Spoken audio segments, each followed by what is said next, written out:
இங்க ஒரு வயசான ஆளு ஒரு செடியை தொட்ட அடுத்த நிமிஷமே அது கருகி இறந்து போயிருது. அதுக்கப்புறமா அவன் ஒரு யங்கான டாக்டரை தொடுறான். பார்த்தா அவனுக்கும் வயசாகி இறந்து போயிடுறான். அதே நேரத்துல அந்த வயசான ஆளுக்கு வயசு குறைஞ்சுகிட்டே வருது. அப்பதான் அவனுக்கு அடுத்தவங்க இளமைய அவனால எடுத்துக்க முடியுதுன்னு புரியுது. ஆக்சுவலி கொஞ்ச நாளைக்கு முன்னாடி சூப்பர் பவர்ஸ் இருக்க ஒரு ஆளோட ஆர்கன்ஸ 5 பேருக்கு டொனேட் பண்ணிருப்பாங்க.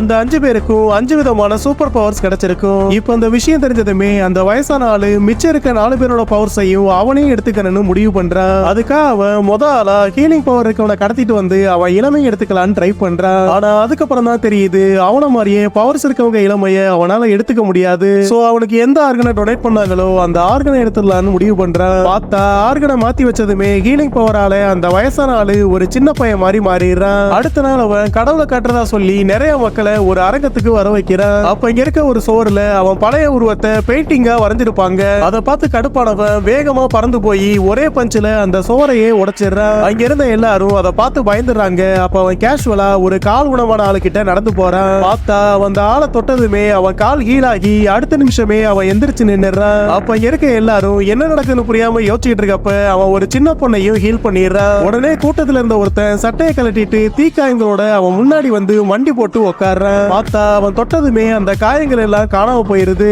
அதை பார்த்து மெஸ்மரைஸ் ஆன மக்கள் அவன் எதிர்பார்த்த மாதிரியே அவனை கடவுளா வழிபட ஆரம்பிக்கிறாங்க.